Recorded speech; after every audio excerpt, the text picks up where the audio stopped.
متهيألي زعل جمهور الاهلي في اغلب الوقت هو عشان انا رايح كاس العالم للانديه. انا شايف ان جمهور الاهلي ده هو جمهور متعطش دايما للبطولات. هل دي المقياس اللي احنا بنجيب عليه الصفقات؟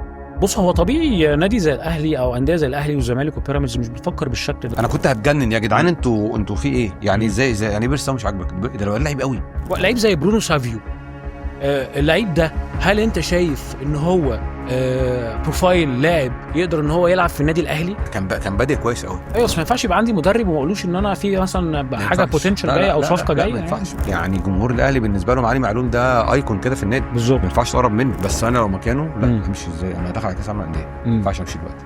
قفشه نفسه شخصيا اللي هو مخسر الزمالك اسوأ ذكرى في تاريخ النادي دلوقتي، تمام؟ حد بيكره قفشه؟ لا. محمود علاء اتدمر بسبب صفحات الاهلي. بالظبط. بصراحه اللعيبه دلوقتي كتير منها مركز في اللقطه دي. انا مش مركز نلعب كوره، بس اللعيبه دي لما تركز تلعب كوره، بتلعب كوره حلوه، هو لعيب حلو.